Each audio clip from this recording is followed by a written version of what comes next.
Un vieil ermite dont la réputation n'était plus à faire vivait depuis de très nombreuses années dans une sorte de grotte, là-bas, tout en haut de la montagne. Quand je vous dis que sa réputation n'était plus à faire, il faut que je vous précise que certains dans le pays disaient qu'il était capable de transformer les pierres en or. Mais bon, ça paraissait tellement invraisemblable pour la plupart des gens qu'on préférait dire tout simplement qu'il avait un immense pouvoir sur les choses. Et ce matin-là, ce vieil ermite est assis comme à son habitude, là, sur une sorte de promontoire rocheux tout près de sa grotte. Il est là en train de contempler l'immensité, l'éternité de la montagne. Quand il voit arriver par le petit sentier qui aboutit à sa grotte, un jeune moine, un jeune homme qu'il ne connaît pas du tout, un jeune homme qui, ma foi, a l'air bien pressé. Il faut dire que le chemin pour arriver jusqu'à la grotte est assez pentu. Mais ce jeune homme marche malgré tout d'un bon pas. Et dès que le jeune homme arrive vers le vieux moine, il se présente. Je m'appelle Tai An et j'ai bien réfléchi. J'ai bien réfléchi et je suis prêt à rester le temps qu'il faudra auprès de toi, grand maître, pour que tu m'insuffles toute ta sagesse, toute ta connaissance. Oui, je suis prêt à rester là le temps qu'il faudra pour que tu me transmettes ton secret, le secret de ton immense pouvoir sur les choses.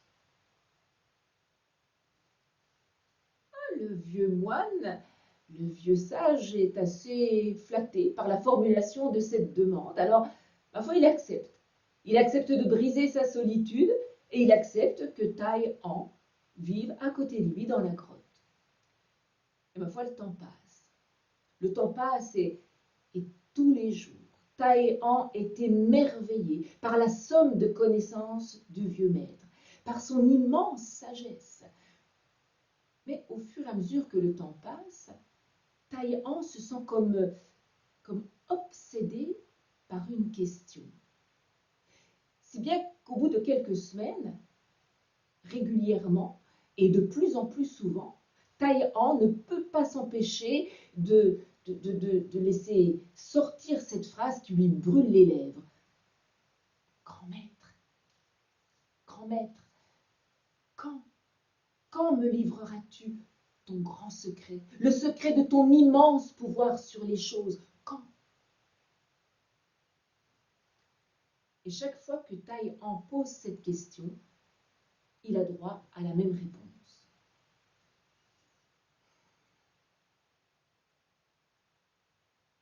Quand le moment sera venu, Tai An. Quand le moment sera venu. Au bout d'un an, c'est tous les jours, et même parfois plusieurs fois par jour, que Tai An pose cette question. Et voilà qu'un matin, Tai An se lève. Comme d'habitude, le vieux maître est déjà là, assis en tailleur sur son promontoire rocheux, à se réchauffer aux premiers rayons du soleil. Et Tai An remarque que ce matin-là, posé à côté du vieil homme, il y a comme un petit paquet. Un petit paquet qui est fait d'un simple plateau en bois, sur lequel a été posée une sorte de cloche à fromage, et le tout est enveloppé dans un petit torchon noué aux quatre coins. Et ce matin-là, le vieux moine dit à Tai An, « Tai An, je voudrais ce matin que tu me rendes un petit service. Voilà, tu vas prendre ce petit paquet, tu vas redescendre au monastère et tu vas porter ce paquet à mon vieil ami Li. Tu lui remettras en main propre et tu feras attention à ce petit paquet parce que c'est un beau cadeau, un très beau cadeau, un cadeau incomparable à tout autre cadeau. Tu remettras donc ce paquet en main propre à Li et puis après tu reviendras ici et peut-être que le moment sera venu de te livrer le grand secret. » Oh, Tai An est tout content, tout émoustillé. Il ne tarde pas à se préparer et bientôt il prend le plateau sur ses deux mains et délicatement le voilà parti. Et il marche, il marche, il marche en direction du monastère. Seulement, au fur et à mesure qu'il marche, le plateau là sur ses mains, il se sent comme obsédé par une autre question.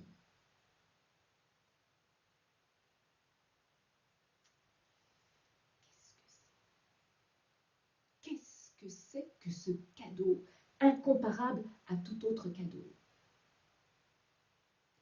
Alors jusque-là, le chemin serpentait au milieu des éboulis, où la végétation était plutôt rare. Mais un peu plus bas, le chemin traverse un petit bois. Et arrivé au milieu de ce petit bois,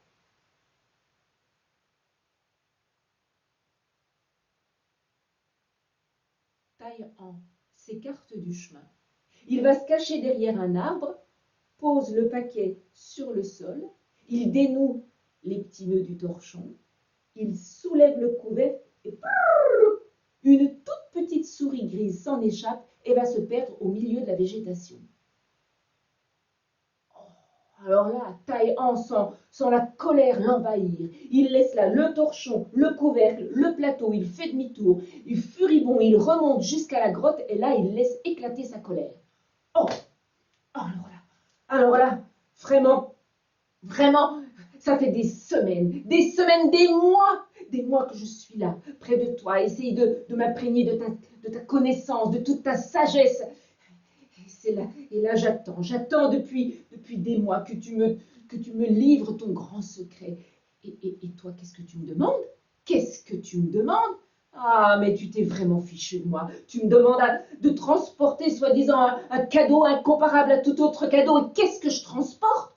Une vulgaire petite souris grise.